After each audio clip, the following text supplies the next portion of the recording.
ભાઈ બાંભણિયા આજે મીડિયા સમક્ષ એક વાત મૂકવા માંગુ છું જે આજે ઉના તાલુકો અને ગીરગઢડા તાલુકાના 93 વિધાનસભાના ધારાસભ્ય કેસી રાઠોડનું હમણાં બહુ ચર્ચામાં ચાલી રહ્યું છે. લેટરકાંડ પછી મેં એક વિડીયો ક્લિપ જાહેર કરેલી.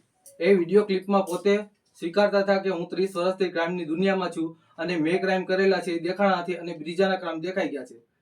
એ અત્યાર સુધી અન્ય કેટલા ક્રાઇમ કરેલા છે નથી કર્યા એના એવિડન્સો ટોટલી મારી પાસે છે અને હું ખુદ એની સાથે જ્યારથી નાનપણથી માંડીને એ આમ તો મારે સંબંધમાં છે ને મોટા પપ્પા થાય એના મમ્મી અને મારા દાદીમાં બે સગા બહેનો છે એટલે નાનપણથી મારા પપ્પાએ એને આખી જિંદગી કાઢી નાખી અને મેં પણ જ્યારથી હું સમજવા શીખ્યો ત્યારથી મારા પપ્પા કરતા 5 વર્ષ મોટા છે એટલે હું એને મોટા બાપા કહેતો. આ કાળુભાઈ ચનાભાઈ રાઠોડને મારે સગા મારા દાદીમાના ભાઈનો છોકરો થાય એટલે હું એને મોટા બાપા કહેતો. આ મારા મોટા બાપાએ નાનપણથી લઈ અને હું અત્યાર સુધી એની સાથે જ હતો, 2020 સુધી સાથે હતો. પણ જેવી મને ખબર પડી કે આ કાળુભાઈ ચનાભાઈ રાઠોડ એ અમારો ઉપયોગ કરવા માંગે છે, અમને કંઈક ને કંઈક જગ્યાએ હાથા બનાવવા માંગે છે ને આ જૂના વિડીયો જે મેં નાખેલા એટલે એને જે આ ઇમરાન દલ કરીને છે લીલિયાનો એને બોલાવી અને કીધેલું કે તારે આટલી વસ્તુ કરવાની છે.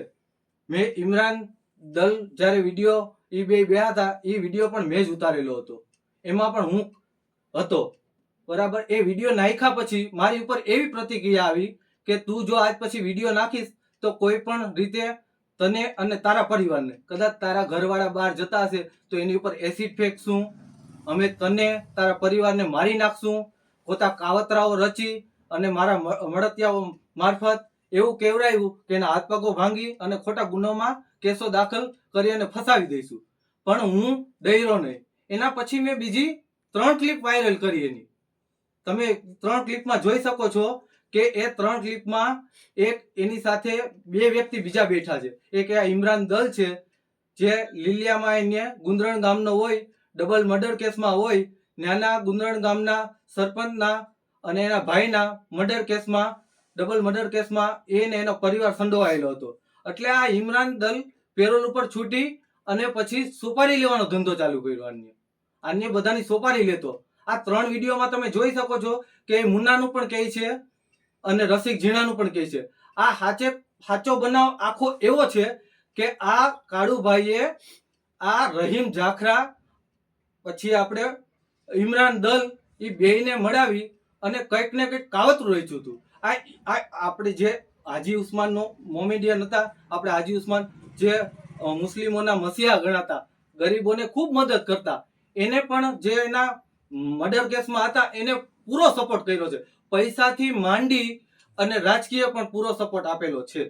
અને જે આ ઇમરાન છે એ આ રહીમભાઈને પછી મોકલી દીધા. પછી આ ઇમરાન દલ અને કાળુભાઈ એકલા બેઠા હતા. એને નક્કી કર્યું કે મને આ ઉના તાલુકામાં નડે છે કોણ, તો કે ભાઈ આ મુન્નાભાઈ. પછી મુન્નાભાઈ પછી બીજું કોણ, તો કે આ રસિક ઝીણા. જે રસિક ઝીણા બુટલેકર છે, દારૂનો ધંધો મોટા પાયે કરતો હતો બરાબર. એ કાળુભાઈને ભાગ નતો દેતો 50%. કારણ કે ગમે 2 નંબરના ધંધા કરવા હોય તો તમારે કાળુભાઈને ભાગ દેવો પડે, નકર તમારા ધંધા હાલે નહીં. આ રસિક ઝીણા એને ભાગ ન દેતો એટલે કાળુભાઈએ એની ઉપર ઘણા કેસો કરી એને સંડોવી દીધો. અને આ ઇમરાનને એ માટે બોલાવ્યો હતો કે મુન્ના અને રસિક અને આ આપણે ઇસ્માનભાઈના છોકરા ઇકબાલભાઈ હાજીના તમે સુપારી લ્યો અને મર્ડર કરી નાખો. આ ઇમરાનને કાળુભાઈએ 20 લાખ પણ મારી સામે દીધેલા હતા બરાબર અગાઉ, કે તું આ 20 લાખ લેતો જા અને તું હથિયારોની વ્યવસ્થા કર અને આ ત્રણેયના મર્ડર કર.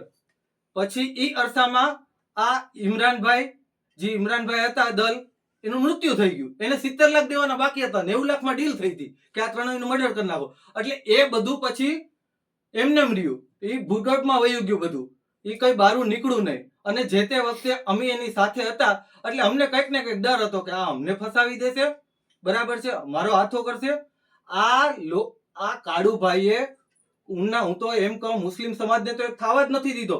મુસ્લિમ સમાજ વગરના પણ આની ધમકીઓ અને આને જે કર્યું છે, આને તો પ્રેસ વાળા બરાબર છે, મીડિયા મારફતે જે પ્રેસ વાળા પ્રેસ રિપોર્ટરો ઉપર પણ 436 કરીને એવી ગુનાઓ દાખલ કરેલા છે.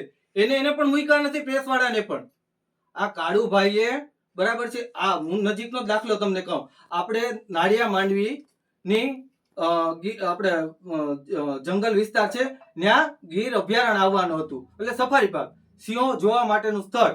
તો આ કાળુભાઈને એમ થયું કે આ મુસ્લિમ સમાજનું આખું ગામ છે, એ જો એને